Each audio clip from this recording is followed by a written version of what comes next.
اس video کو like کریں، ہمارے چینل کو سبسکرائب کریں اور بیل آئیکن ضرور پریس کریں ہماری نیو ویڈیو سب سے پہلے دیکھنے کے لیے۔ السلام علیکم ورحمۃ اللہ وبرکاتہ، نحمده ونصلی علی رسولہ الکریم، اما بعد فاعوذ باللہ من الشیطان الرجیم، بسم اللہ الرحمن الرحیم، رب اشرح لی صدری ویسر لی امری واحلل عقدۃ من لسانی یفقہوا قولی۔ آج ہم انشاءاللہ جادو سے بچنے کی اور جادو کے علاج کی دعاؤں کے بارے میں پڑھیں گے۔ الحمد للہ حمدا کثیرا طیبا مبارکا فیہ، الحمد للہ عدد ما فی السماء، الحمد للہ عدد ما فی الارض، الحمد للہ عدد ما بینہما، الحمد للہ ملء السماء، الحمد للہ ملء الارض۔ اللہ کے لیے بہت زیادہ اور بہت پاکیزہ حمد ہے، تعریف ہے، اور وہ بابرکت ہے۔ اللہ ہی کے لیے حمد ہے ان چیزوں کی تعداد کے برابر جو آسمانوں میں ہے، جس کا علم صرف اللہ ہی کو ہے۔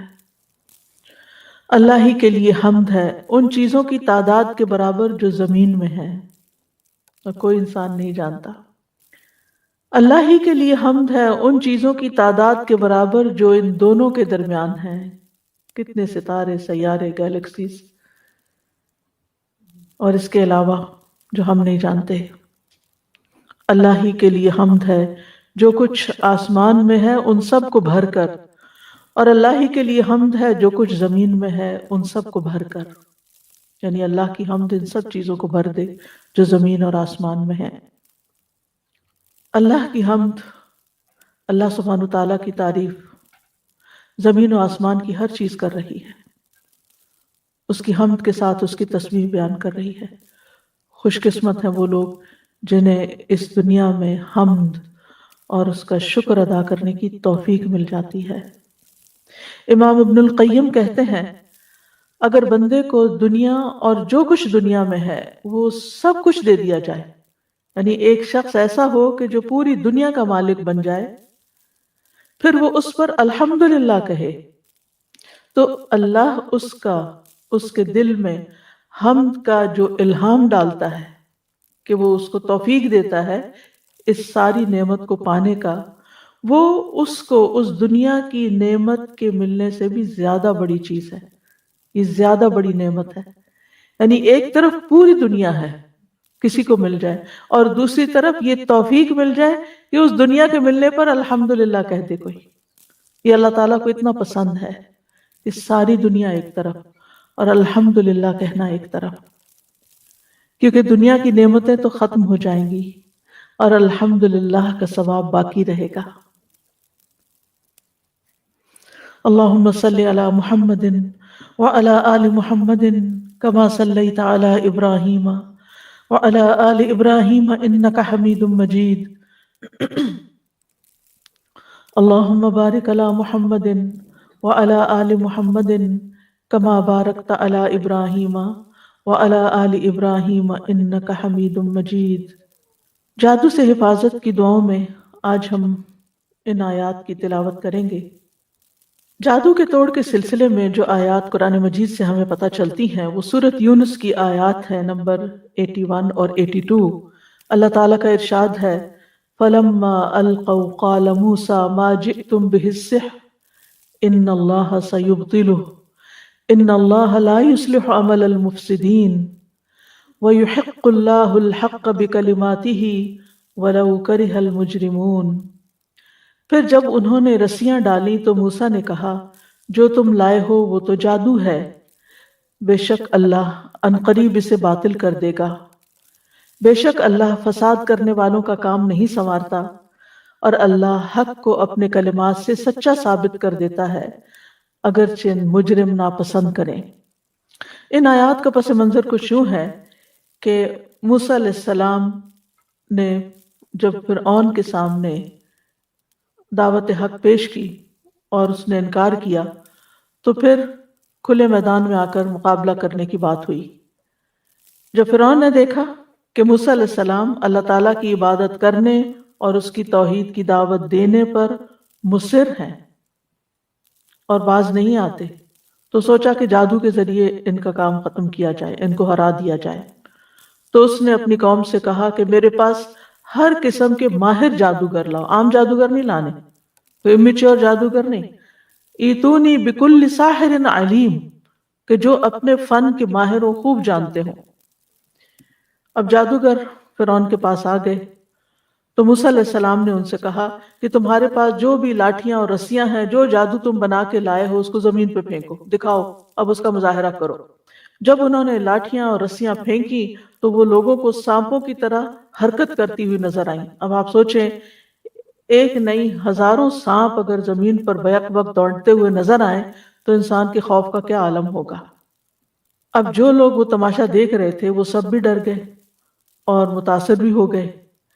اس وقت موسیٰ علیہ السلام بھی اپنے دل میں ڈر گئے، لیکن اللہ کے حکم سے جب انہوں نے اس کے مقابلے میں اپنا عصا پھینکا تو اس نے یکا یک ان ساری رسیوں اور لاٹھیوں کو نگل لیا اور ختم کر دیا۔ اس وقت موسیٰ علیہ السلام نے کہا کہ جو کچھ تم لائے ہو، جو تم نے پھینکا ہے، یہ تو جادو ہے، اللہ اس کو ختم کر دے گا، اور اللہ اس عمل کی اصلاح نہیں کرتا جو زمین میں فساد پھیلانے کی، اس شخص کے عمل کی اصلاح نہیں کرتا جو زمین میں فساد پھیلانے کی کوشش کرتا ہے۔ اللہ تعالیٰ حق کو ثابت کرتا ہے، جو کہ میں تمہارے پاس اللہ کی طرف سے لایا ہوں، یعنی اللہ کا کلام لے کر آیا ہوں، اور اللہ اپنے کلمات اور اپنے حکم کے ساتھ حق کو باطل پر غالب کر دے گا، چاہے مجرم ناپسند ہی کیوں نہ کریں، یعنی فرعون جیسے لوگ حق کو ناپسند ہی کیوں نہ کریں، لیکن آج حق کا بول بالا ہوگا۔ تو بہرحال فلما القوا قال موسیٰ ما جئتم به السحر، جب انہوں نے اپنی رسیاں لاٹھیاں پھینک دی تو موسیٰ علیہ السلام نے کہا کہ جو تم لائے ہو یہ تو سحر ہے، یہ جادو ہے۔ تو اس سے یہ پتہ چلتا ہے کہ جادو کا بہرحال اثر انسان پر ہوتا ہے کہ انسان کو چیز کی حقیقت اور ماہیت کچھ اور نظر آنے لگتی ہے جو کہ اصل میں ہوتی نہیں ہے۔ اسی طرح جادو کے وقت جو کلمات یا کوئی منتر ایسے پڑھے جاتے ہیں، اس کا اثر بھی انسانی جسم پر ہوتا ہے، اور یہ بیماری کی ایک قسم ہوتی ہے۔ لیکن اس کے مقابلے کے لیے اللہ کا کلام کافی ہے، اور اس کا توڑ بھی اللہ کے کلام کے ساتھ ہی کرنا چاہیے۔ اسی لیے انہوں نے فرمایا ان اللہ سیبطل، یقیناً اللہ اس کو ضرور باطل کر دے گا، اس کو ختم کر دے گا، یعنی کلی طور پر مٹا دے گا، کیونکہ یہ خیال نہیں تھا، یہ ایک حقیقت تھی، حق تھا۔ اور باطل جو ہے اس کے کوئی سر پیر نہیں ہوتا، وہ تو جانے ہی کے لیے ہوتا ہے، اسے تو جانا ہی ہوتا ہے، وہ زمین میں یا کسی بھی جگہ پر جم نہیں سکتا۔ وقتی طور پر اس کا اثر ہوتا ہے لیکن وہ راسخ نہیں ہوتا۔ اور موسیٰ علیہ السلام کا یہ پورا یقین تھا، اور یقین کے ساتھ انہوں نے یہ بات کہی کہ اللہ تعالیٰ اس کو باطل کر دے گا، کیونکہ انہیں وحی کے ذریعے یہ بتا دیا گیا تھا کہ اللہ سبحانہ و تعالیٰ کی مدد آئے گی اور یہ سارا ختم ہو جائے گا۔ تو اس سے یہ پتہ چلتا ہے کہ کلام اللہ کا پڑھنے والا جتنی یقین اور کنوکشن کے ساتھ کوئی کلام پڑھے گا جادو کے توڑ کے لیے، اتنی ہی زیادہ اس کی تاثیر ہوگی۔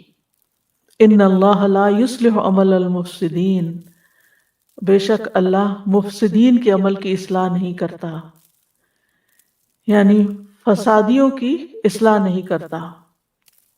اور اس کے بعد یعنی سب سے پہلے تو جادوگر ہے، اور اس کے بعد جو بھی لوگ زمین میں فساد کریں، جو بھی لوگ بگاڑ پیدا کریں، اللہ تعالیٰ ان کو یعنی ان کا حق پر ہونا ثابت نہیں کرتا، ان کا فساد معلوم ہو ہی جاتا ہے۔ وَيُحِقُّ اللَّهُ الْحَقَّ بِكَلِمَاتِهِ، اور اللہ اپنے کلمات، اپنے کلام کے ذریعے حق کو سچا ثابت کر دیتا ہے۔ وَلَوْ كَرِهَ الْمُجْرِمُونَ، خواہ مجرم اس کو ناپسند کریں۔ ابن ابی سلیم کہتے ہیں کہ اللہ تعالیٰ کے اذن کے ساتھ، یعنی انہیں یہ روایت پہنچی کہ اللہ تعالیٰ کے اذن کے ساتھ ان آیات میں شفا ہے، یعنی اگر کسی کو یہ شک ہو کہ اس پر جادو ہوا ہے تو ان آیات کو پڑھنا چاہیے، ان میں شفا ہے۔ آپ ایک برتن میں پانی لیں، اس پر سورۃ یونس کی یہ آیت پڑھیں، پھر اس پانی کو جادو زدہ شخص کے سر پر بہا دیں، یعنی اس کو اس سے نہلا دیں، تو اس سے اس کا توڑ ہو جائے گا۔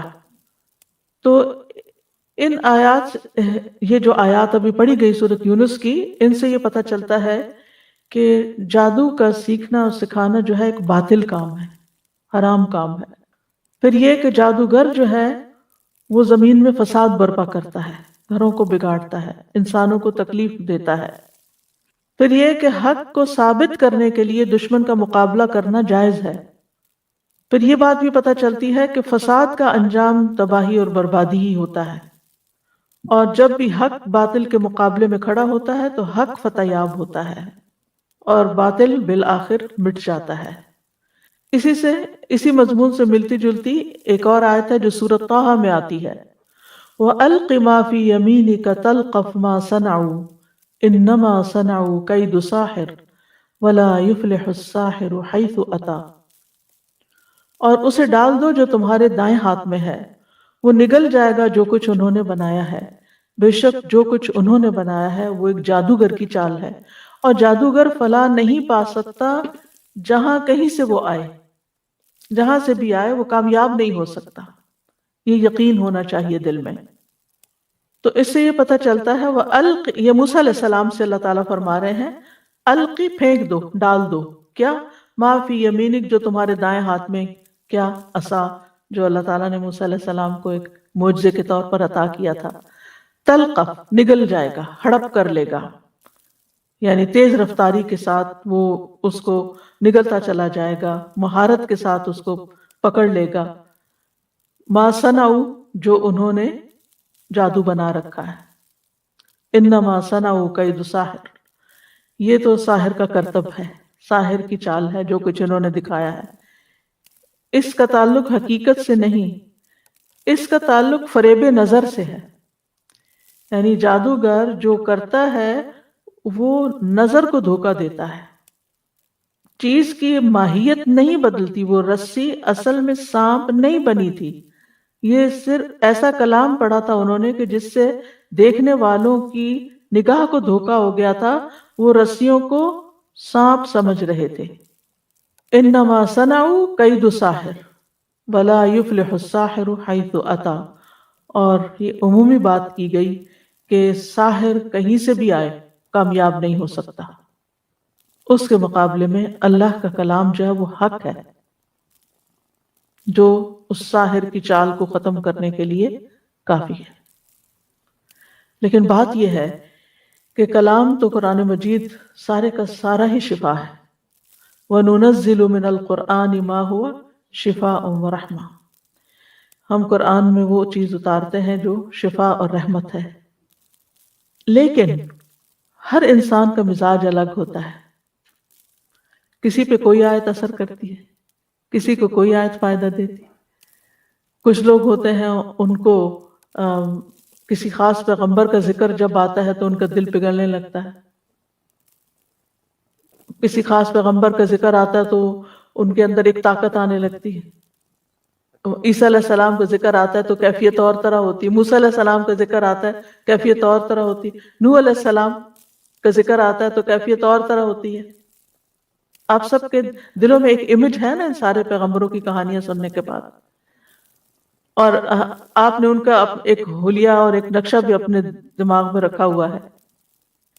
تو جب ان کا ذکر آتا ہے تو انسان کا دل اور انسان کی روح جو ہے ایک مختلف طرح ریاکٹ کرتی ہے، اس لیے کسی پر کسی طرح کا دم اثر کر جاتا ہے، کسی پر کسی طرح کا دم اثر کر جاتا ہے، یعنی اس میں بہت ورائٹی ہے، ضروری نہیں ہوتا کہ ایک ہی دم سب کو فائدہ دے۔ تو یہ رقیہ کرنے والے پر ہوتا ہے کہ وہ مریض کی حالت دیکھ کر، اس کی کیفیت کو دیکھ کر آیات کا چناؤ کرتا ہے، اور وہ ایک کے بعد ایک چیز پڑھتا جاتا ہے جو اللہ تعالیٰ اس کے دل میں ڈالتا ہے، اور پھر اس کو شفا ہو جاتی ہے۔ عام طور پر جب ہم سنتے ہیں کسی کے بارے میں کہ اس پہ جادو کا اثر ہو گیا تو ہم کہتے ہیں سورۃ البقرہ پڑھو۔ سورۃ البقرہ بچاؤ کا ذریعہ تو ہے، لیکن سورۃ البقرہ کا پڑھنا علاج کے لیے ضروری نہیں کہ اس سے علاج بھی ہو جائے سارا۔ بعض لوگوں کو پورا پورا قرآن مجید پڑھنا پڑتا ہے۔ کچھ عرصہ پہلے کسی کا تجربہ تھا، وہ جو بھی اس قسم کی بیماری میں مبتلا ہوتا تھا اس کو کہتے تھے کہ تم 3 دن میں پورا قرآن ختم کرو، 10 پارے روز. اور اگر کوئی شخص بیمار ہوتا تو اس کے بعد اس کو قے شروع ہو جاتی، اس کے اندر سے ایسی چیزیں آپ برآمد ہونے لگتی کہ جس سے اس کو پھر اس کے بعد شفا ہو جاتی. تو بعض لوگوں کو پورا قرآن پڑھنے کی ضرورت ہوتی ہے اور بار بار قرآن سننے کی ضرورت ہوتی ہے. اور آپ نے دیکھا ہوگا کہ بہت سے لوگ سورۃ الرحمن سے شفا پا جاتے ہیں.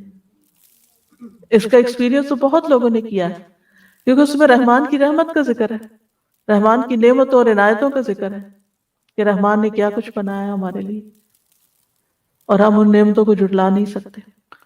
تو جادو میں بھی کلمات ہوتے ہیں، اور اس کے مقابلے میں علاج میں بھی قرآن کے جو کلمات ہوتے ہیں وہ انسان کو فائدہ دیتے ہیں. بہرحال میں تھوڑا سا مختصراً جادو کی حقیقت پر بھی بات کروں گی. جادو ایک نفسیاتی اثر ہوتا ہے. انسان کے جسم پر انسان کی سوچ بہت اثر انداز ہوتی ہے. اگر آپ ہر وقت کوئی منفی بات سوچتے رہیں، پریشانی کی بات سوچتے رہیں، تو آپ کے چہرے پر پریشانی کے اثرات نظر آنے لگتے ہیں. اگر آپ دل سے خوش ہوں تو آپ کے چہرے پر ایک خوشی نظر آنے لگتی ہے. اگر آپ کو کوئی غم لاحق ہے تو وہ بھی آپ کے اوپر نظر آتا ہے. آپ اللہ تعالیٰ پر ایمان رکھتے ہیں، یقین رکھتے ہیں، تو آپ کی آنکھوں میں اور طرح کے کانفیڈنس اور چمک ہوتی ہے، ایک اور طرح کی روشنی ہوتی ہے. اور اگر آپ اللہ تعالیٰ کی رحمت سے مایوس ہیں یا اللہ پر ایمان نہیں رکھتے تو آپ کی آنکھیں خالی خالی ہوں گی، اور طرح کے اثر ہوگا اس میں. یعنی آپ صرف مختلف لوگوں کی شکل دیکھ کر آپ پہچان سکتے ہیں کون خوش ہے، کون رنجیدہ ہے، کون کیسا ہے. کیوں؟ اس لیے کہ وہ ان کے خیالات کا عکس ہوتا ہے. یعنی ہمارا چہرہ جو ہوتا ہے وہ ہمارے خیالات کا آئینہ ہوتا ہے. جو ہمارے دل پر گزر رہی ہوتی ہے وہ ہمارے چہرے پر بھی آ رہا ہوتا ہے. تو جادو میں بھی ایسی ہی چیزوں سے مدد لی جاتی ہے کہ جو انسان کے نفس سے گزر کر اس کے جسم کو متاثر کر دیتی ہیں. یعنی نفس تو متاثر ہوتا ہی ہے لیکن جسم پر بھی اس کا اثر پڑتا ہے. بعض اوقات رونگٹے کھڑے ہو جاتے ہیں، بعض اوقات جسم میں کپ کپی طاری ہو جاتی ہے، بعض اوقات کوئی بخار کی کیفیت ہو جاتی ہے، بعض اوقات انسان کے جسم میں درد شروع ہو جاتی ہے. یعنی مختلف لوگوں پر اس کا مختلف طرح سے اثر ہوتا ہے. جیسے آپ دیکھیں کووڈ ہی ہے، کیا کووڈ جن لوگوں کو وہ سب کے سمٹمز ایک جیسے تھے؟ نہیں، ہر ایک کا ایک الگ کہانی ہے. کسی کا کوئی، کیوں؟ اس لیے کہ کسی کا جسم کا کوئی حصہ کمزور ہے، کسی کا کوئی. تو عموماً یہ ہوتا ہے کہ جب ہمارے جسم کا کوئی حصہ متاثر ہوتا ہے، ویک ہونے لگتا ہے ایکسرسائز نہ ہونے کی وجہ سے یا کسی بھی، تو بعض اوقات جو وائرس ہوتا ہے یا کوئی بیکٹیریا ہوتا ہے یا ٹاکسن جو ہوتے ہیں یا ایسے کلام جو ہوتے ہیں وہ اس خاص حصے کو جا کے اٹیک کر دیتے ہیں. وہ کیونکہ وہ حصہ قبول کر رہا ہوتا ہے بیماری کو، اور باقی ریپیل کر رہے ہوتے ہیں، فائٹ کر رہے ہوتے ہیں، ویک ہوتا ہے. امیونٹی لو ہوتی ہے تو پھر کیا ہوتا ہے؟ سردی، گرمی، ٹھنڈک، لوگوں کی چھوٹی چھوٹی باتیں، ہر چیز آپ کے اوپر اثر انداز ہو رہی ہوتی، آپ سینسیٹیو ہو جاتے ہیں. اور اگر آپ کی امیونٹی یعنی کہ اسپرچل امیونٹی اور فزیکل امیونٹی اگر آپ کی اسٹرانگ ہو تو آس پاس کچھ بھی ہوتا رہے آپ کو اس کی پرواہ نہیں ہوتی. کچھ لوگ ہوتے ہیں ان کو بڑی سے بڑی بات کہہ دیں ان کو کوئی اثر نہیں ہوتا، اور کچھ لوگ ہوتے ہیں ان کو کچھ نہ کریں، صرف ٹیڑھی آنکھ سے دیکھ ہی لے تو وہ رونے بیٹھ جاتے ہیں. بہرحال جادو جو ہے یہ جسم اور دل دونوں پر اثر کرتا ہے. ابن قدامہ کہتے ہیں یہ کچھ عزائم یعنی کلمات دم جھاڑ کے الفاظ اور گرہیں ہوتی ہیں جو دلوں اور جسموں پر اثر انداز ہوتی ہیں. تو ان کی وجہ سے جادو زدہ شخص بیمار ہو جاتا ہے اور کبھی ہلاک بھی ہو جاتا ہے، یعنی کبھی اس کی شدت ہو تو مر بھی سکتا ہے. اس کی وجہ سے مرد اور اس کی بیوی کے درمیان جدائی بھی ڈال دی جاتی ہے، اور شوہر اور بیوی میں سے کسی ایک کو فریق ثانی سے جنسی تعلق سے بھی کاٹ دیتا ہے. یعنی کئی طرح کے اثرات ہوتے ہیں لوگوں پر. امام ابن تیمیہ کہتے ہیں شیطان خود اپنی ذات میں خبیث ہے، تو جب عزائم یعنی منتر پڑھنے والا اور روحانی جادو کی کتابیں پڑھنے والا، اس طرح کی دوسری چیزیں پڑھنے والا ایسی چیزوں کے ساتھ شیاطین کا تقرب حاصل کرتا ہے جس کو شیاطین اور کفر اور شرک میں سے پسند کرتے ہیں، تو ان کے لیے یہ چیزیں رشوت کے قائم مقام ہو جاتی ہیں. اور پھر وہ شیطان اس انسان کے اغراض و مقاصد کو پورا کر دیتے ہیں. جیسے انسان کسی کو مال دیتا ہے تاکہ وہ اس کی خاطر کسی کو قتل کر دے، جیسے کئی لوگ کرائے کے وہ قاتل ہوتے ہیں نا، تو یا یہ کہ کسی کو پیسے دیتا ہے کہ کسی لڑکے یا لڑکی کو اغوا کرنا ہے غلط کاموں میں. تو اسی وجہ سے اسی طرح لوگ جنات کو بھی کوئی ایسے گناہ کر کے خوش کرتے ہیں کہ جس کی وجہ سے وہ انسان کی مدد کرتے ہیں اس غلط کام میں، جادو وغیرہ کرنے میں. اور مثلا ناپاک چیزوں کے ساتھ قرآن لکھتے ہیں، کبھی کلام اللہ کے حروف کو الٹا لکھتے ہیں، اور کبھی خون یا نجاست کے ساتھ یا اس طرح کی چیزوں کے ساتھ عمل کر رہے ہوتے ہیں. اللہ سبحانہ وتعالیٰ کے بارے میں یا دین کے بارے میں یا قرآن کے بارے میں غلط باتیں بولتے ہیں تاکہ شیطان خوش ہو جائے. اصل مقصد کیا ہوتا ہے کہ شیطان کو خوش کرنا، اور جب شیطان خوش ہو جائے تو پھر وہ اس شخص کا جو کلمات ہوتے ہیں، یہ جادو ہوتا ہے، وہ کرنے کے لیے اس کے مددگار بن جاتے ہیں.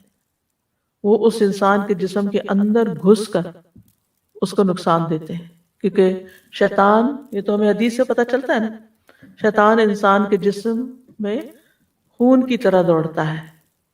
یعنی اس کو یہ آزادی ہے کہ اگر ہم نے اذکار نہیں کیے ہوئے، ہم قلعے میں نہیں ہیں، ہم نے پروٹیکشن نہیں اپنی کی ہوئی، تو وہ ہمارے جسم میں بھی گھس سکتے ہیں اور پھر کوئی پین کریٹ کر سکتے ہیں، کوئی تکلیف کریٹ کر سکتے ہیں، اور کئی بیماریاں اس کا نتیجہ ہو سکتی ہیں.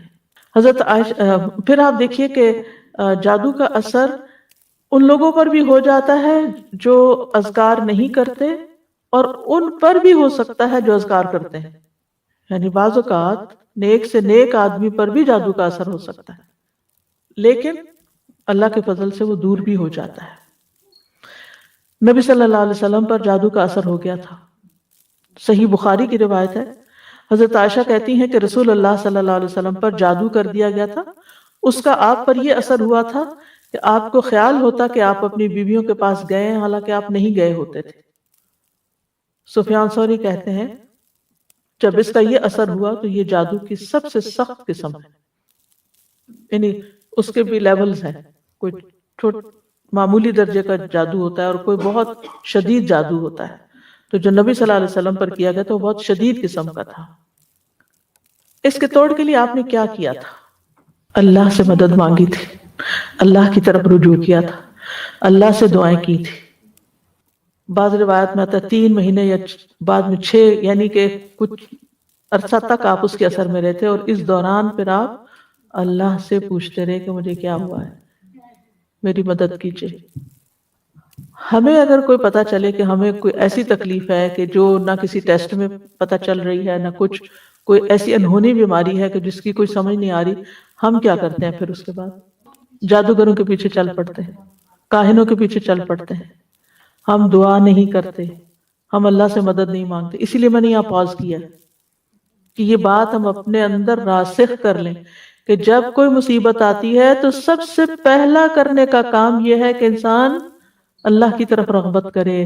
پیغمبر سارے یہی کرتے تھے. نبی صلی اللہ علیہ وسلم کے بارے میں بھی آتا ہے کہ وہ جب ان کو کوئی مشکل آتی تھی تو وہ نماز کی طرف دوڑتے تھے. تو اس لیے بہت ضروری ہے کہ ہم خوب اللہ سے دعائیں کریں اور پوچھیں کہ یا رب تو مجھ پہ واضح کر دے مجھ میں ہوا کیا ہے. حدیث کے الفاظ سنیے. پھر آپ نے فرمایا اے عائشہ تمہیں معلوم ہے اللہ سے جو بات میں نے پوچھی تھی کہ مجھے کیا ہے، اللہ نے اس کا جواب دے دیا ہے. ان پر تو وہی آتی تھی، ہمیں کوئی خواب آ سکتا ہے، ہمیں کوئی قرآن کی کسی آیت سے جواب مل سکتا ہے، ہمیں کسی انسان کی کسی بات سے جواب مل سکتا ہے. فرمایا میرے پاس 2 آدمی آئے، ایک میرے سر کے پاس بیٹھ گیا اور دوسرا میرے پاؤں کے پاس. فرشتے ہوں گے. میرے سر کے پاس بیٹھنے والے نے دوسرے سے کہا ان صاحب کا کیا حال ہے؟ دوسرے نے جواب دیا ان پہ جادو کر دیا گیا ہے. اس نے پوچھا کہ کس نے ان پہ جادو کیا ہے؟ جواب دیا لبید بن عاصم نے، جو یہودیوں کے حلیف بنی زریق میں سے ایک منافق شخص ہے. اس نے پوچھا ان پر کس چیز میں جادو کیا گیا ہے؟ جواب دیا کہ کنگھی اور اس سے جھڑنے والے بالوں میں. اس نے پھر پوچھا جادو کہاں ہے؟ اس نے جواب دیا نر کھجور کے خوشے میں جو زربان کے کنویں کے اندر رکھے ہوئے پتھر کے نیچے دفن ہے. اب وہاں کوئی انسان تو لے کے نہیں پہنچا ہوگا، تو جنات کے ذریعے رکھوایا گیا ہوگا۔ پھر نبی صلی اللہ علیہ وسلم اس کنویں پر تشریف لے گئے اور جادو اندر سے نکالا۔ پھر آپ نے فرمایا یہی وہ کنواں ہے جو مجھے خواب میں دکھایا گیا تھا، اور اس کا پانی مہندی کے نچوڑ جیسا سرخ تھا، یعنی زنگالا تھا نا، زنگ لگ چکا تھا، پرانا کنواں تھا، کوئی ادھر جاتا ہی نہیں تھا، تو انہوں نے ایسی جگہ ڈھونڈی کہ کسی کو خیال بھی نہ آئے۔ اور اس کے کھجور کے درخت شیطانوں کے سروں جیسے تھے، یعنی جو اس کے آس پاس اگے ہوئے تھے۔ پھر وہ جادو کنویں میں سے نکالا گیا۔ حضرت عائشہ کہتی ہیں میں نے کہا آپ نے اس جادو کا توڑ کیوں نہیں کرایا؟ آپ نے فرمایا اللہ نے مجھے شفا دی، اب میں لوگوں میں سے کسی پر شر کو نہیں پھیلانا چاہتا، اور شفا پھر معوذتین کے ذریعے آپ کو نصیب ہوئی۔ تو آپ دیکھیے کہ اللہ کے رسول صلی اللہ علیہ وسلم پر ایک تکلیف آئی عملی طور پر، کیونکہ اس معاملے میں دو ایکسٹریمز ہیں جادو کے ماننے نہ ماننے کے معاملے میں۔ کچھ لوگ ہر چھوٹی بڑی چیز کو جادو قرار دیتے ہیں، اور کچھ لوگ سرے سے نہیں مانتے۔ میں جانتی ہوں کچھ ایسے لوگوں کو، وہ کہتے ہیں ہم جادو پہ بلیو نہیں کرتے، جادو کوئی چیز نہیں ہے، اور اگر کوئی جادو کی وجہ سے کسی تکلیف میں مبتلا ہے تو کہتے ہیں یہ ایسے ہی بہانے کرتے ہیں کہ ان کو یہ تکلیف ہے وہ تکلیف، کچھ نہیں ہے ان کو، یہ نہیں ہو سکتا۔ نہیں، پاسبلٹی ہے، تو علاج کرانے میں کوئی حرج نہیں، اور اللہ کے کلام سے اگر آپ علاج کراتے ہیں تو اللہ کا کلام آپ کو کیا نقصان دیتا ہے؟ اگر فائدہ نہ بھی ہوا اول تو ہوگا، اور وہ جتنا آپ کو یقین ہے نا اس کے مطابق ہی فائدہ ہوگا، کیونکہ یہ بھی ایک نفسیاتی اثر ہوتا ہے، یہ ایک نفسیاتی علاج ہوتا ہے۔ اسی طرح حضرت عائشہ رضی اللہ تعالیٰ عنہ بیمار ہو گئی، اور ان کی بیماری کا دورانیہ بہت لمبا ہو گیا، یعنی بیماری ختم ہی نہیں ہو رہی تھی۔ اسی دوران مدینہ میں ایک طبیب آیا، حضرت عائشہ کے بھتیجے اس کے پاس گئے اور اس سے حضرت عائشہ کی بیماری کے متعلق پوچھا کہ یہ سمٹمز ہیں، انہیں کیا ہے؟ اس نے کہا تم جس عورت کی یہ کیفیت بتا رہے ہو اس پر تو جادو کیا گیا ہے، اس پر اس کی باندھی نے جادو کرایا۔ اب آپ سوچ رہے ہوں گے کہ اس کو غیب کا علم کیسے ہو گیا؟ غیب کا علم نہیں ہوتا، وہ سمٹمز ہوتی ہیں ان سے چیز پتہ چلتی ہے۔ اس باندھی نے اقرار کر لیا کہ ہاں میں نے آپ پر سحر کروایا ہے۔ اچھا، اب جس طرح کی علامت، کیونکہ یہ لوگ ماہر ہوتے ہیں نا، انہوں نے اتنے کیسز دیکھے ہوتے ہیں، اس سے وہ اتنا کچھ لرن کر چکے ہوتے ہیں، وہ اپنے تجربے کی بنا پہ بولتے ہیں، غیب کے علم کی بنا پر نہیں۔ کیونکہ بعض لوگ قرآن سے بھی علاج کرتے ہیں تو وہ تھوڑا سا آپ کو اشارہ دے دیتے ہیں کہ یہ نظر لگ رہی ہے، یہ جادو کی قسم ہے، یا وٹ ایور جو بھی ان کا تجربہ ہوتا ہے، تو آپ کہتے ہیں ان کو کیسے پتہ چل گیا کہ یہ کوئی غیب کا علم رکھتے ہیں؟ بالکل نہیں غیب کا علم رکھتے، لیکن بعض اوقات تجربے سے یہ باتیں پتہ چلتی ہیں۔ جیسے عام حکیم بھی ہوتے ہیں، پہلے زمانے میں ٹیسٹنگ لیبارٹریز کہاں ہوتی تھی؟ کوئی بلڈ ٹیسٹ ہوتے تھے لوگوں کے یا کچھ بھی نہیں، وہ کہاں سے پتہ چلتا تھا؟ وہ کہتے تھے اس میں خون کی کمی ہے، اتنی ریڈ سیلز کم ہے، اس کو صفرا ہے، اس کو فلاں ہے، اس کو فلاں ہے، اس کو اعصابی کمزوری، اس کو وہ آنکھوں کو دیکھ کر، آنکھوں کا رنگ دیکھ کر، چہرے کی حالت دیکھ کر، نبض دیکھ کر، سمٹمز پوچھ کر۔ ہومیوپیتھک میں تو آپ دیکھیں سارا علاج ہی اونلی سمٹمز بیسڈ ہے، کہ آپ کو کیا اچھا لگتا کیا اچھا نہیں لگتا، بھوک لگتی ہے کہ نہیں لگتی، پیاس لگتی ہے نہیں لگتی، وہ تو اتنی چھوٹی چھوٹی باتیں پوچھتے ہیں، تو اس کی بنا پر پھر وہ دوائی سجیسٹ کر دیتے ہیں۔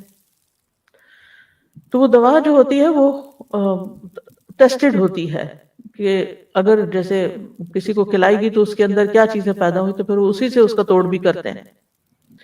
تو بہرحال اس باندھی نے اقرار کر لیا اور کہا میں نے آپ پہ سحر کیا، میں چاہتی تھی کہ آپ فوت ہو جائیں تو میں آزاد ہو جاؤں، کیونکہ حضرت عائشہ نے اس سے کہہ رکھا تھا کہ میرے مرنے کے بعد تم آزاد ہو جاؤ گی۔ تو ان قریب کے کسی شخص نے کیا نا جو عرب خدمت میں ہے، یعنی جادو کی یہ قسم کوئی دور والا آ کے نہیں کر سکتا۔ انہوں نے پوچھا ہوگا کون رہتا ہے ساتھ؟ نبی صلی اللہ علیہ وسلم تو بہت ہو چکے، ان کے ساتھ کون رہتا ہے، ان کے گھر میں کون رہتا ہے؟ تو وہ یعنی کہ وہ جادو کی جو سمٹم، جو بیماری کی سمٹمز ہوتی ہیں نا، اس سے وہ اندازہ لگا لیتے ہیں کہ یہ کس درجے کا جادو ہے، سخت ہے یا ہلکا ہے، یا کوئی قریب والا کر سکتا ہے یا دور والا کر سکتا ہے۔ تو وہ بتایا گیا ہوگا کہ گھر میں فلاں ہے، تو کہا کہ اسی کا کام ہے، اور پھر اس سے پوچھا گیا تو بات بھی سچ نکلی۔ حضرت عائشہ نے حقیقت سامنے جب آئی تو فرمایا اس باندی کو عرب میں سب سے طاقتور لوگوں کے ہاتھ بھیج دو اور اس کی قیمت اس جیسی ایک باندی پر خرچ کر دو، یعنی کسی کو دے دو۔ بہرحال جادو کرنا جو ہے ہمارے دین میں حرام ہے، اور اس کو کفر بھی کہا گیا ہے۔ اہل کتاب جو تھے وہ اللہ کی کتاب چھوڑ کر جادو کے پیچھے پڑ گئے تھے، وہ جادو اور شیطان پر ایمان رکھتے تھے۔ بہرحال جادو کرنا جو ہے اس کے بارے میں حدیث میں آتا ہے کہ 7 گناہ جو ہیں وہ ہلاک کرنے والے، اور ان میں سے ایک جادو سیکھنا۔ نبی صلی اللہ علیہ وسلم نے فرمایا تباہ کرنے والی چیزوں سے بچو، اللہ کے ساتھ شرک کرنے اور جادو کرنے کرانے سے۔ رسول اللہ صلی اللہ علیہ وسلم نے یہ بھی فرمایا کہ جادو کرنے اور کروانے والا ہم میں سے نہیں، یعنی اس کا دین سے کوئی اسلام سے کوئی تعلق نہیں، یعنی مسلمان یہ کام نہیں کر سکتا۔ پھر اسی طرح علم نجوم کو بھی جادو کی ایک قسم قرار دیا گیا۔ رسول اللہ صلی اللہ علیہ وسلم نے فرمایا جس شخص نے علم نجوم میں سے کچھ حاصل کیا اس نے جادو کا ایک حصہ سیکھ لیا، جتنا زیادہ سیکھے گا اتنا ہی زیادہ جادو میں مبتلا ہوگا۔ تو اس سے یہ پتا چلتا ہے کہ اس میں ستاروں سے بھی کچھ مدد لی جاتی ہے، یا کچھ حساب کتاب رکھا جاتا ہے۔ رسول اللہ صلی اللہ علیہ وسلم نے فرمایا عادی شرابی، یعنی جو مرتے دم تک شراب نہ چھوڑے، جادو پر ایمان رکھنے والا، یعنی کرنے کرانے والا یا سیکھنے والا یا سکھانے والا، اور قطع رحمی کرنے والا جنت میں داخل نہ ہوگا۔ ہاں اگر لا الہ الا اللہ پڑھتا تو ہو سکتا ہے کہ پھر سزا بھگت کے جائے، اللہ رحم کر دے۔ اسلام میں جادو کرنے والی کی سزا کیا ہے کہ اس کو قتل کر دیا جائے، چھوڑا نہ جائے، تاکہ اس مرض کا خاتمہ کیا جائے، کیونکہ اگر وہ زندہ رہا تو ہو سکتا خود نہ کرے، کسی اور کو سکھا دے۔ اور جب لوگوں کو پتہ چلتا ہے نا کہ اس کا جادو چلتا ہے یا یہ جادو کرنے کا لوگ نہیں اس کو چھوڑتے، اور پھر وہ واپس پلٹ آتا ہے اسی چیز پر۔ بجالہ کہتے ہیں کہ ہمارے پاس حضرت عمر کا خط ان کی وفات سے 1 سال پہلے آیا، اس میں لکھا تھا ہر جادوگر کو قتل کر دو، حضرت عمر نے حکم دیا تھا۔ تو ہم نے ایک دن میں 3 جادوگر مار ڈالے۔ جادو کرنے کی مختلف وجوہات ہوتی ہیں، عموماً دشمنی، حسد، رنجش یا کسی سے انتقام لینے کے لیے جادو کیا کرایا جاتا ہے۔ اس کا مقصد ہوتا ہے کہ دوسرے کو کسی ذہنی یا جسمانی بیماری میں مبتلا کر دیا جائے، کوئی کسی کام کے قابل نہ رہے، یا اگر کچھ لوگ مل کے کوئی بزنس کر رہے ہیں اور وہ بزنس بہت فلرش کر رہا ہے تو دوسروں کو حسد ہو جاتا ہے کہ ان کو توڑو، آپس میں ان کے درمیان پھوٹ ڈالو، تاکہ یہ الگ الگ ہو جائیں گے تو یہ کام کاروبار بھی بیٹھ جائے گا۔ اسی طرح میاں بیوی میں تفریق ڈالنا، والدین اور اولاد کے بیچ میں لڑائیاں ڈلوانا، پڑوسیوں میں فساد، دوستوں میں جدائی، بہن بھائیوں کے بیچ میں نفرت، رشتوں، اولاد یا کاروبار میں رکاوٹ یا بندش ڈالنا، یہ عام طور پر جادو کے مقاصد ہوتے ہیں۔ پھر جادو کی کئی اقسام ہیں۔ کچھ جادو انسان کو مار ڈالتے ہیں، یعنی ایسی بیماری لگ جاتی ہے انسان کو کہ وہ سروائیو بھی نہیں کر سکتا۔ کچھ صرف بیمار کر دیتے ہیں۔ کچھ جادو انسان کی عقل کو ختم کر دیتے ہیں۔ کچھ جادو انسان کے جسم کے کچھ حصوں کو بے حس بے حرکت کر دیتے ہیں۔ کچھ جادو ایسے ہیں کہ جو انسان کے حواس میں تبدیلی پیدا کر دیتے ہیں، یعنی انسان چیز کچھ ہوتی ہے، اس کو کچھ اور ہی نظر آ رہی ہوتی ہے۔ متحرک چیز کو ساکن دیکھتا ہے، ساکن کو متحرک دیکھتا ہے۔ کچھ جادو محبت کھینچ لاتے ہیں، کچھ جادو نفرت کی وجہ بنتے ہیں۔ تو بہرحال یہ سارے جو جادو کی اقسام ہیں، ان میں سے ان کے نام بھی ہیں، جیسے سحر تفریق، سحر محبت، سحر تخیل، سحر جنون، سحر خمول جس میں صرف کاہلی سستی ہوتی ہے، سحر حواتف جس میں متاثر شخص چیختا پکارتا ہے، چیخیں مارتا ہے، سحر امراض مختلف بیماریاں جیسے مرگی وغیرہ ہوتی ہے، سحر استحاضہ یعنی خواتین کو پیریڈز ختم ہی نہیں ہوتے۔ پھر جادو کی علامات بعض آہستہ آہستہ شروع ہوتی ہیں، بعض ایک دم سٹرونگ آتی ہیں، جیسے سستی، گھبراہٹ، خاموشی، تنہائی کی عادت، کسی سے نہیں ملنا، کسی سے بات نہیں کرنی، ذہنی انتشار، حد سے زیادہ چڑچڑا پن، ذرا سی بات پہ بھڑک اٹھنا، کسی کام میں دل نہ لگنا، نماز روزہ عبادت چھوڑ دینا، بغیر کسی بیماری اور وجہ کے سر چکرانا، ڈراؤنے خواب آنا، خواب میں بھی رونا، چیخنا، چلانا، خون کے چھینٹے اور کپڑوں کو کٹا ہوا پانا، خامد بیوی کے درمیان آپس میں کوئی کشش محسوس نہ کرنا، بغیر کسی وجہ کے رشتہ داروں کا آپس کے معاملات میں بگاڑ ہو جانا، یعنی ایک دوسرے سے ملنا جلنا چھوڑ دینا، تو یہ اس کی ظاہری علامات ہوتی ہیں۔ اب یہ ہے کہ اس شر سے بچنے کے لیے کیا کرنا چاہیے، کیونکہ جن اور انسان دونوں ہی انسان کے دشمن ہو سکتے ہیں۔ سب سے پہلی بات یہ ہے کہ انسان اللہ کے ساتھ اپنا تعلق مضبوط کرے، اللہ پر بھروسہ کرے، اور دل میں یہ خیال نہ لائے اور یہ وہم نہ لائے کہ مجھے پر کوئی جادو ہو جائے گا، کوئی کر دے گا، بلکہ اللہ پہ توکل کرے، اللہ کی پناہ لے۔ حدیث میں آتا ہے کہ اللہ تعالیٰ فرماتا ہے میرا بندہ اگر مجھ سے مانگتا ہے تو میں اسے دیتا ہوں جو محبوب بندہ ہوتا ہے، اگر وہ کسی سے میری پناہ مانگتا ہے تو میں اس کو پناہ دے دیتا ہوں۔ پھر اللہ تعالیٰ کے احکامات کی حفاظت، حدیث میں آتا ہے احفظ اللہ یحفظ کا، تم اللہ کے احکام کی حفاظت کرو، اللہ تمہاری حفاظت کرے گا۔ نمازوں کی حفاظت، یعنی جو نمازوں کی حفاظت کرتا ہے وہ اللہ کے ذمے میں ہوتا ہے، اللہ کی حفاظت میں ہوتا ہے، خصوصاً نماز فجر کی حفاظت۔ اسی طرح اشراق کا پڑھنا، رسول اللہ صلی اللہ علیہ وسلم نے فرمایا، اللہ عز و جل فرماتا ہے اے ابن آدم تو دن کے پہلے حصے میں میرے لیے 4 رکعتیں پڑھ لیا کر، میں اس دن کے آخری حصے تک تیری کفایت کروں گا۔ پھر طہارت کا خیال رکھنا، یاد رکھیے یہ جنات اور یہ شر اور شیاطین اور یہ جادو کے اثرات ان لوگوں پر زیادہ ہوتے ہیں جو پاک صاف نہیں رہتے، اپنے ڈرٹی بالوں کو صاف نہیں کرتے، اپنے استنجا کا صحیح اہتمام نہیں کرتے، یا نہاتے نہیں ہیں، یا صاف کپڑے نہیں پہنتے، یا اندھیرے میں رہنا پسند کرتے ہیں، یا سیاہ رنگ ان کو بہت پسند ہوتا ہے، کیونکہ سیاہ رنگ کے اوپر شیاطین زیادہ آسانی سے کام کر لیتے ہیں۔ پہلے بھی حدیث میں نے آپ کو سنائی تھی کہ جب انسان سو کر اٹھے تو اپنے ناک کو خوب جھاڑے، کیونکہ شیطان جو ہے ناک کے بانسے پر رات گزارتے ہیں۔ تو صبح شام کے اذکار کی پابندی کریں، سونے جاگنے کے اذکار کی پابندی، وہ بھی حفاظت کے لیے بہت ضروری ہے۔ بیت الخلاء میں جاتے ہوئے دعا پڑھیں، ہر کام سے پہلے بسم اللہ پڑھیں، کیونکہ جس کام میں بسم اللہ ہو جاتی ہے تو وہ شیطان وہاں سے نکلتا جاتا ہے، وہ اس میں داخل نہیں ہو سکتا، شامل نہیں ہو سکتا۔ جیسے انسان اپنے گھر میں داخل ہوتا ہے تو بسم اللہ پڑھ کے دروازہ کھولے، کھانا کھانے لگتا ہے تو بسم اللہ پڑھ کر کھائے، اور اسی طرح لائٹ آف کر رہا ہے، لائٹ آن کر رہا ہے، کوئی چیز اٹھا رہا ہے، رکھ رہا ہے، تو بسم اللہ کو تکیہ کلام بنا لینا چاہیے ایک طرح سے، لباس اتارتے وقت۔ اور پھر اسی طرح دائیں ہاتھ سے کھانا اور پینا چاہیے، کیونکہ شیطان بائیں ہاتھ سے کھاتا ہے، تو اگر بائیں ہاتھ سے آپ کھاتے ہیں تو شیطان بیچ میں شریک ہو جاتا ہے اور اس کو اپنا عمل کرنے کا موقع مل جاتا ہے۔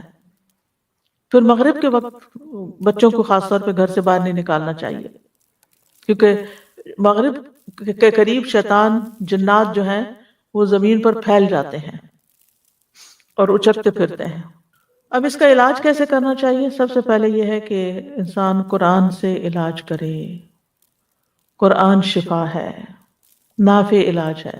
قل هو للذین آمنوا ھدی وشفاء، کہہ دیجئے یہ ان لوگوں کے لیے جو ایمان لائے ہدایت اور شفا ہے۔ وَنُنَزِّلُ مِنَ الْقُرْآنِ مَا هُوَ شِفَاءٌ وَرَحْمَةٌ لِّلْمُؤْمِنِينَ وَلَا يَزِيدُ الظَّالِمِينَ إِلَّا خَسَارًا، ہم قرآن میں جو کچھ نازل کرتے ہیں وہ مومنوں کے لیے تو شفا اور رحمت ہے، مگر ظالموں کے خسارے میں ہی اضافہ ہوتا ہے۔ حضرت عائشہ سے مروی ہے کہ رسول اللہ صلی اللہ علیہ وسلم ایک مرتبہ ان کے پاس تشریف لائے تو دیکھا ایک عورت حضرت عائشہ کا علاج کر رہی ہے، بیمار جو تھی یا ان کو دم کر رہی ہے، تو آپ نے فرمایا کتاب اللہ کے ساتھ اس کا علاج کرو۔ آپ کو معلوم ہے کہ اس زمانے میں مدینہ میں کوئی حکیم، کوئی ڈاکٹر کچھ بھی نہیں تھا، وہ لوگ عام طور پہ بیمار نہیں ہوتے تھے، تو ایک حکیم کو پتہ چلا کہ اس علاقے میں کوئی حکیم نہیں، تو وہ آ گیا کہ میں یہاں رہ کر لوگوں کا علاج کروں گا۔ 6 مہینے گزر گئے، اس کے پاس کوئی بھی نہیں آیا، کہ کوئی بیمار نہیں پڑا۔ تو آخر اس نے راز پوچھا کہ کیا وجہ ہے؟ اس نے کہا کہ اس وقت تک ہم نہیں کھاتے جب تک بھوک نہیں لگتی، اور جب بھی بھوک باقی ہوتی ہے تو کھانا چھوڑ دیتے ہیں۔ بہرحال اگر چھوٹی موٹی کوئی تکلیف ہوتی بھی تھی تو دم وغیرہ کر لیتے تھے لوگ، قرآن پڑھ لیتے تھے، قرآن وہ جو مسنون دعائیں ہیں وہ پڑھ لیا کرتے تھے، علاج ہو جاتا تھا۔ تو آپ صلی اللہ علیہ وسلم نے فرمایا کہ کتاب اللہ کے ساتھ اس کا علاج کرو، یعنی قرآن میں سے پڑھ کر اس پہ دم کرو۔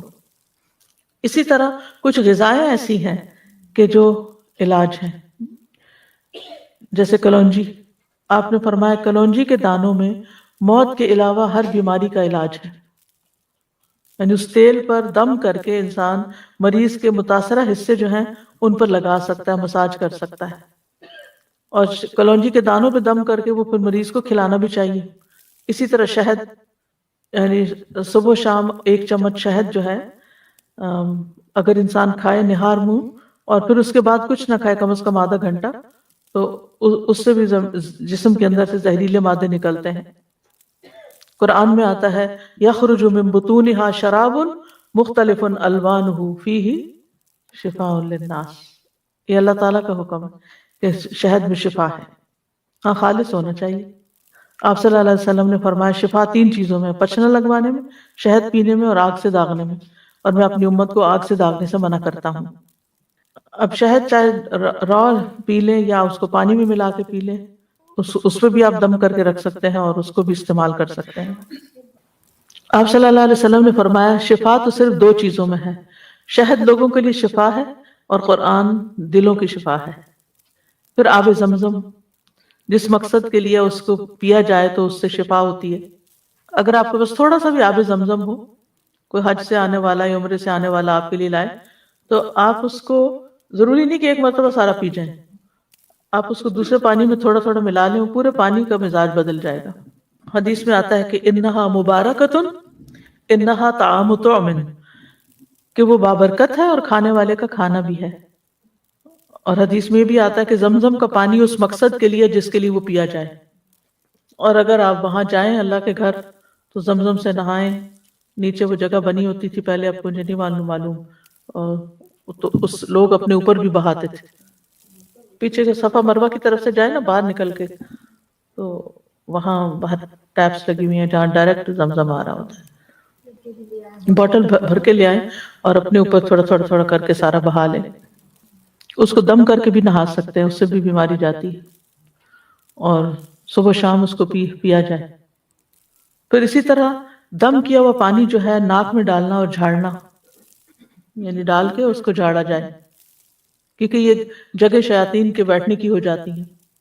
زیتون کا تیل استعمال کرنا، نبی صلی اللہ علیہ وسلم نے فرمایا زیتون کھاؤ اور اس کو لگاؤ، بے شک یہ مبارک درخت ہے۔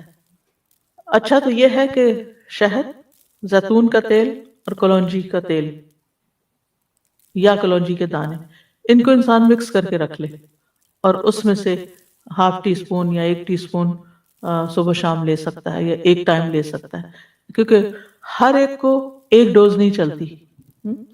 تو جو ان چیزوں کے ماہر ہوتے ہیں طب نبی کے، ان سے پوچھا جا سکتا ہے، مشورہ کیا جا سکتا ہے، لیکن آپ کیا کر سکتے ہیں کہ اس میں سے، یعنی یہ امیونٹی بڑھانے والی چیزیں، آپ اس میں سے پہلے تھوڑا لیں، آپ اس کو پچ گیا ہے، پھر تھوڑا سا اور انکریز کر دیں، پھر تھوڑا سا اور کر دیں، پھر دیکھیں کہاں تک لمٹ ہے آپ کی۔ اس سے بھی انسان کے جسم کی بہت سی دردیں اور تکلیفیں جو ہیں وہ دور ہوتی ہیں۔ زیتون کا تیل صبح کے وقت پینا جو ہے یہ بھی بہت فائدے کا ہے، اور اب تو یہ بات بہت سننے میں آتی ہے نا کہ صبح سب سے پہلی چیز جو ہے، یا آپ کوکونٹ کا آئل لیں یا زیتون کا لیں یا کوئی بھی آئل لیں، کیونکہ وہ لیور کی کلینزنگ کرتا ہے۔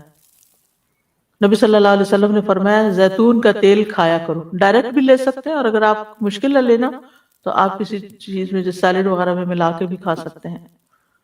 فرمایا زیتون کا تیل کھایا کرو اور اس سے تیل لگایا کرو، وَدَّہِنُوا بِهِ، یعنی مساج وغیرہ کیا کرو، کیونکہ وہ بابرکت درخت ہے۔ تو جسم پر زیتون اور کلونجی کا تیل الگ الگ وقت پہ ملا جا سکتا ہے، دونوں کو مکس کر کے بھی ملا جا سکتا ہے۔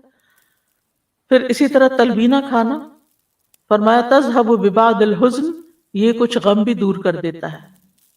اجوا کھانا، 7 اجوا کھجوریں صبح کے وقت اگر کوئی کھائے تو اس سے بھی علاج ہوتا ہے۔ جس نے یہ کھجوریں کھا لی، نبی صلی اللہ علیہ وسلم نے فرمایا اسے زہر اور جادو کوئی نقصان نہیں دے گا۔ چونکہ اجوا ایک مہنگی کھجور ہے، تو اگر نہ میسر ہو تو کوئی بھی کھجور شفا کی نیت سے کھائی جا سکتی ہے۔ پھر سنا مکی، صبح شام اس کو سنوت بھی کہتے ہیں، اس کا ایک چھوٹا چمچہ کھانا، جیسے حدیث میں آتا ہے سنا مکی اور سنوت کو لازم پکڑو، کیونکہ اس میں ہر بیماری کا علاج ہے سوائے سام کے۔ فرمایا سام کیا؟ پوچھا گیا سام کیا؟ تو آپ نے فرمایا موت۔ اچھا، سنا مکی جو ہے یہ پیٹ صاف کرتی ہے، تو پھر ظاہر اگر زہریلے مادے آنتوں میں ہیں، یہ کچھ ایسی چیزیں ہیں تو اس سے انسان کو نجات ہوتی ہے۔ پھر حجامہ، آپ نے فرمایا اگر تمہاری دواؤں میں کسی میں بھلائی ہے تو پچنا لگوانے میں یا شہد پینے اور آگ سے داغنے میں، اگر وہ مرض کے مطابق ہو، اور میں آگ سے داغنے کو پسند نہیں کرتا۔ یاد رکھیے غیر شرعی طریقہ علاج سے ممانعت اختیار کرنی چاہیے، کہ انسان ایسے جادوگروں کے پاس جائے جو اس کو ایسی چیزیں کرنے کو کہے جو درست نہیں ہے۔ یعنی شعبدہ بازو سے علاج نہیں کروانا چاہیے، اور حرام میں شفا نہیں ہے۔ اگر کوئی کہے کہ شراب لے آؤ، میں اس کے اوپر کچھ منتر پڑھ دیتا ہوں اور اس سے تم مت پیو تو ٹھیک ہو جاؤ گے، تو ایسی چیزیں نہیں کرنی چاہیے۔ پھر جادو کا علاج جادو سے نہیں کرنا چاہیے، یعنی کچھ لوگ جادوگروں کے پاس چلے جاتے ہیں اور وہ ان کے جادو کا توڑ کرتے ہیں جادو کے ذریعے۔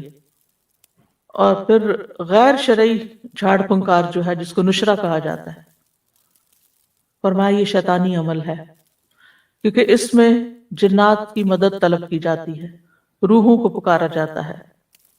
اسی کے بارے میں آپ نے فرمایا تھا کہ میری امت کے 70,000 لوگ بلا حساب جنت میں داخل ہوں گے۔ یہ وہ لوگ ہیں جو نہ جھاڑ پھونک کرواتے ہیں، نہ پال لیتے ہیں، بلکہ اپنے رب پر بھروسہ کرتے ہیں۔ تو یہ غیر شرعی جو نشرہ جو ہے یا غیر شرعی دم جو ہے، غیر شرعی دم کے بارے میں ہے۔ جو شرعی دم ہے سورۃ فاتحہ پڑھ کر یا ویسے قرآن پڑھ کر کسی کے اوپر جھاڑنا پھونکنا، اس سے منع نہیں ہے۔ اور مثلا شیطان کو بگانے کا طریقہ آپ نے کیا بتایا؟ اعوذ باللہ السمیع العلیم من الشیطان الرجیم من ہمزہ ونفخہ ونفثہ پڑھ کر تھتکارا جائے، پھونک ماری جائے جس میں تھوڑی لعاب بھی ہو، تو یہ بھی تو جھاڑ ہو گئی۔ خود نبی صلی اللہ علیہ وسلم جب بیمار تھے تو اپنے ہاتھوں پر معوذتین پڑھ کر پھونک مار کر سارے جسم کے اوپر اپنے ہاتھ پھیرتے تھے۔ جب کسی مریض کے پاس جاتے تو اس کے اوپر ہاتھ پھیر کر اس کے اوپر اللہ کا ذکر پڑھتے۔ یہی رقیہ ہوتا ہے، یہی دم ہوتا ہے۔ لیکن کاہنوں اور نجومیوں کے پاس نہیں جانا چاہیے، اور تعویذ وغیرہ سے بچنا چاہیے۔ جی ہاں، جھوٹے پیر فقیر جو ہوتے ہیں ان کے پاس نہیں جانا چاہیے۔ عبداللہ رضی اللہ عنہ کہتے ہیں میں نے رسول اللہ صلی اللہ علیہ وسلم کو یہ فرماتے ہوئے سنا کہ جھاڑ پھونک، تعویذ اور گنڈے سب شرک ہیں۔ اب یہ جو صحیح والی جھاڑ پھونک ہے وہ منع نہیں ہے، جو نشرہ ہے اس کی بات ہو رہی ہے۔ کہتی ہیں میں نے کہا آپ یہ کیا کہہ رہے ہیں؟ اللہ کی قسم میری آنکھ بہتی تھی، میں فلاں یہودی کے پاس جاتی، وہ اس پہ دم کرتا، وہ ٹھیک ہو جاتی۔ تو عبداللہ بن مسعود نے فرمایا یہ شیطانی عمل ہے، شیطان اپنے ہاتھ سے اسے دھنساتا، جب تم اس پہ دم کراتی تو وہ باز آ جاتا۔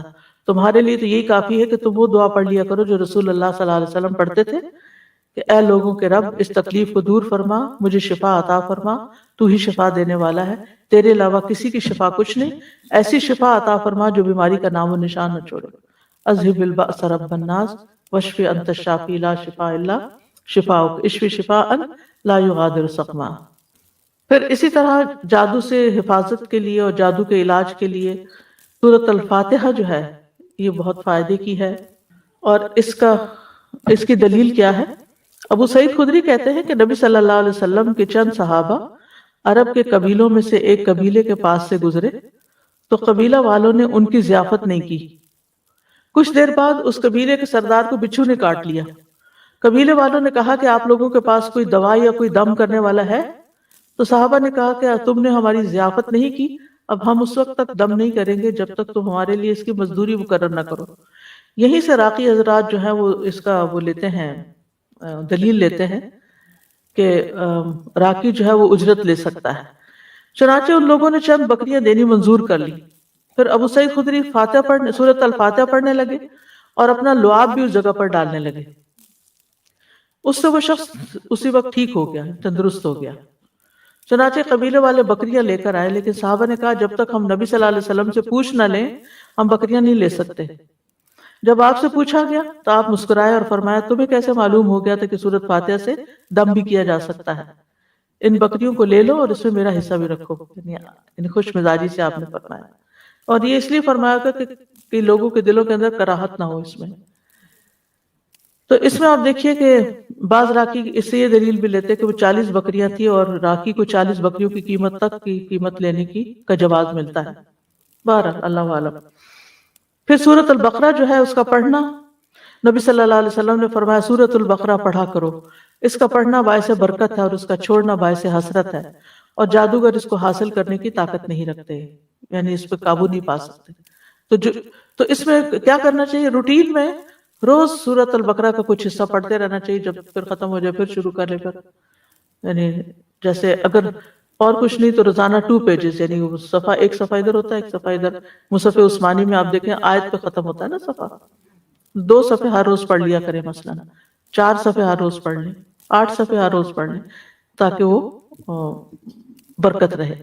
لگانا اور بات ہوتا ہے اور خود پڑھنا اور بات ہوتی ہے، کیونکہ پھر اس میں تو صرف ہمارے کان سن رہے ہوتے ہیں، لیکن جب ہم خود پڑھتے ہیں تو ہمارا دل دماغ سب کچھ پھر حاضر ہوتا ہے اس میں. لیکن سورۃ البقرہ کی کچھ آیات جادو کے توڑ کے لیے بڑی مؤثر ہیں. اس میں الف لام میم سے لے کر المفلحون تک، اس کے بعد واتبعوا ما تتلو الشیاطین علی ملک سلیمان، آیت نمبر 102 سورۃ البقرہ کی. پھر آیت نمبر 163 اور 164 وَإِلَٰهُكُمْ إِلَٰهٌ وَاحِدٌ لَا إِلَٰهَ إِلَّا هُوَ الرَّحْمَٰنُ الرَّحِيمُ. پھر آیت الکرسی، پھر آمن الرسول.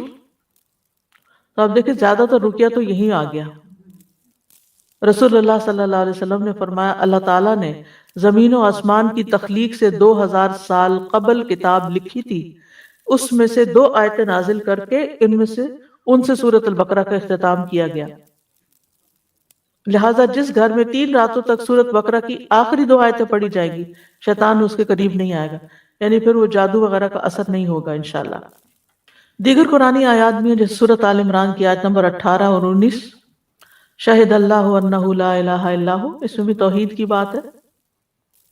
پھر سورۃ الاعراف آیت 54 سے 56 تک ان ربکم اللہ الذی خلق السماوات والارض فی 6 ایام، اور آیت 56 ہے وَلَا تُفْسِدُوا فِي الْأَرْضِ بَعْدَ إِصْلَاحِهَا.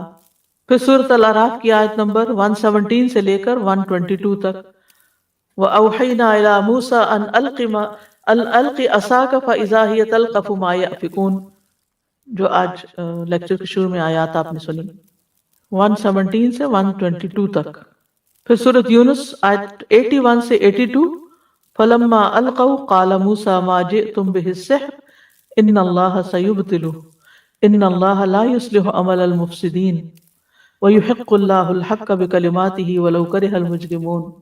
پھر سورۃ طٰہٰ کی آیت وَأَلْقِ مَا فِي يَمِينِكَ تَلْقَفْ مَا صَنَعُوا إِنَّمَا صَنَعُوا كَيْدُ سَاحِرٍ وَلَا يُفْلِحُ السَّاحِرُ حَيْثُ أَتَىٰ. پھر سورۃ المؤمنون کی آیت ہے أَفَحَسِبْتُمْ أَنَّمَا خَلَقْنَاكُمْ عَبَثًا وَأَنَّكُمْ إِلَيْنَا لَا تُرْجَعُونَ فَتَعَالَى اللَّهُ الْمَلِكُ الْحَقُّ لا الہ الا هو رب العرش الکریم. یہ آگے بھی ہے انت خیر الراحمین تک.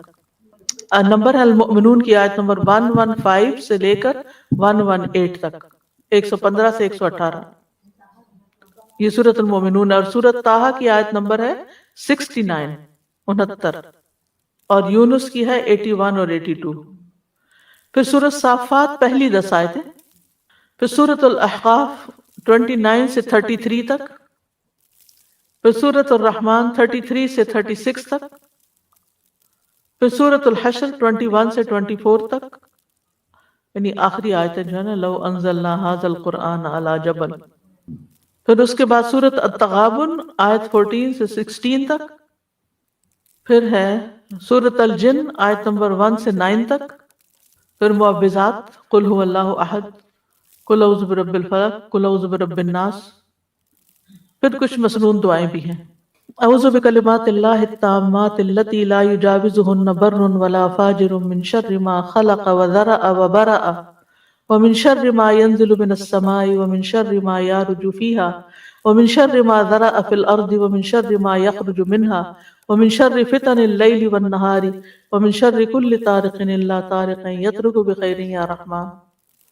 میں اللہ کے کامل کلمات کے ساتھ پناہ پکڑتا ہوں جن سے آگے نہ تو کوئی نیک اور نہ ہی کوئی برا شخص بڑھ سکتا ہے، ہر اس چیز کے شر سے جس کو اس نے بنایا، پیدا کیا اور پھیلایا، ہر اس چیز کے شر سے جو آسمان سے اترتی ہے اور اس چیز کے شر سے جو اس میں چڑھتی ہے، اور اس چیز کے شر سے جسے اس نے زمین میں پیدا کیا، اور اس چیز کے شر سے جو اس سے نکلتا ہے، اور رات اور دن کے فتنوں کے شر سے اور رات کو آنے والے کے شر سے، سوائے اس کے جو خیر کے ساتھ آئے، اے رحم فرمانے والے.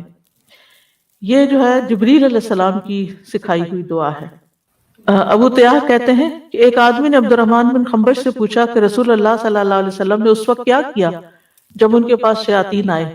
انہوں نے کہا شیاطین مختلف وادیوں گھاٹیوں سے اتر اتر کر آپ کے پاس آئے اور ان میں سے ایک شیطان کے ساتھ آگ کا شعلہ تھا جس کا ارادہ یہ تھا کہ وہ رسول اللہ صلی اللہ علیہ وسلم کو جلا دے، یعنی اتنے ڈھیروں ڈھیر آ گئے، لیکن وہ مروب ہو گیا، خود ہی پیچھے ہٹنے لگا۔ اتنی دیر میں جبریل آپ کے پاس آئے اور کہنے لگے یا محمد کہیے۔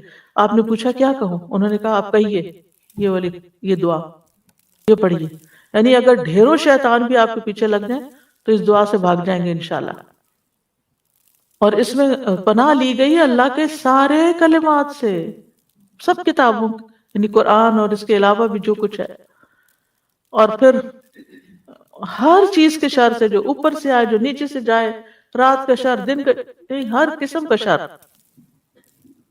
اور ہر طرح کے فتنے اور ہر طرح کے حادثے جو رات کو آئیں یا دن کو آئیں۔ یہ دعا بہت فائدے کی ہے، صبح شام کی دعاؤں میں آپ شامل کر سکتے ہیں۔ اسی طرح ایک اور دعا بھی ہے، اعوذ بوجہ اللہ العظیم الذی لیس شیء اعظم منہ وبکلمات اللہ التامات التي لا يجاوزهن بر ولا فاجر وباسماء اللہ الحسنى كلها ما علمت منها وما لم اعلم من شر ما خلق وبرأ وزرع۔ میں اللہ کے عظیم چہرے کی پناہ پکڑتا ہوں جس سے عظیم کوئی اور چیز نہیں، اور اس کے مکمل کلمات کے ساتھ پناہ لیتا ہوں جن سے آگے کوئی نیک یا بد بڑھ ہی نہیں سکتا، اور اس کے تمام اسماء حسنہ کے ساتھ پناہ لیتا ہوں، جن کو میں جانتا ہوں، جن کو میں جانتا بھی نہیں ہوں۔ کس سے؟ ہر اس چیز کے شر سے جس کو اس نے بنایا، پیدا کیا اور پھیلا دیا۔ بات ہی ختم، کوئی چیز بچی نہیں۔ کعب الاحبار کہتے ہیں اگر میں یہ چند کلمات نہ پڑھتا تو یہودی مجھے گدھا بنا دیتے ہیں، یعنی یہ حضرت کعب الاحبار جو ایک یہودی عالم تھے وہ پڑھا کرتے تھے، کیونکہ یہود بہت زیادہ جادو میں پڑ گئے تھے، تو اس کا انہوں نے توڑ بتایا۔ پھر اعوذ بکلمات اللہ التامۃ من غضبہ وشر عبادہ ومن ہمزات الشیاطین وان یحضرون۔ میں اللہ کے تمام کلمات کی پناہ میں آتا ہوں اس کی ناراضگی سے، اس کے بندوں کی شرارتوں سے، شیطانوں کے وسوسوں سے، اور اس بات سے کہ وہ میرے پاس آئیں۔ پھر اعوذ بکلمات اللہ التامۃ من کل شیطان وہامۃ ومن کل عین لامۃ۔ میں پناہ پکڑتا ہوں اللہ کے پورے پورے کلمات کے ذریعے اور ہر ایک شیطان سے اور ہر زہریلے جانور سے، جیسے سانپ، بچھو وغیرہ، اور ہر نقصان پہنچانے والی بری نظر سے۔ پھر 3 دفعہ شام کے وقت اعوذ بکلمات اللہ التامات من شر ما خلق اور بسم اللہ الذی لا یضر مع اسمہ شیء فی الارض ولا فی السماء وهو السمیع العلیم۔ پھر اسی طرح اگر آپ دوسرے کو دم کر رہے ہیں تو اللہم رب الناس مذہب البأس اشفی انت الشافی لا شفاء الا شفاء الا انت شفاء لا یغادر سقما، یہ صحیح بخاری کی روایت ہے۔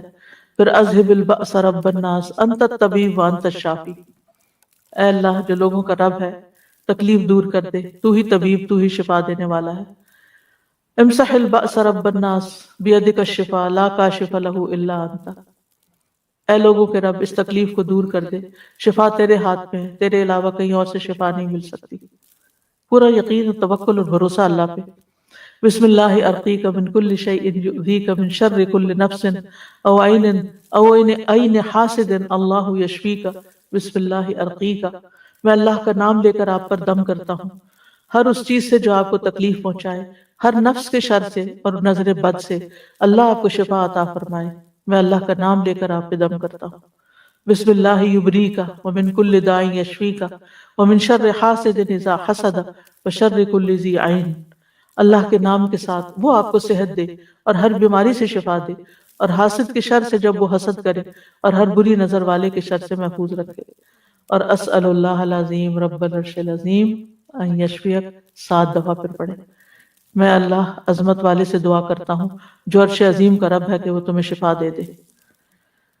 تو یہ ہے علاج، آپ خود بھی کریں، اگر نہیں کام چلتا تو پھر کسی ماہر راقی سے بھی کروا سکتے ہیں علاج، لیکن توڑ اللہ کے کلام میں ہی ہے جو کہ جائز بھی ہے اور فائدہ مند بھی ہے، کیونکہ غلط طریقوں سے جادو کا توڑ جادو سے کرانا جو ہے یہ منع ہے، اور بعض اوقات وہ جنات کو اس طرح مدد کے لیے پکارتے ہیں کہ جس میں شرک کا پہلو بھی آ جاتا ہے۔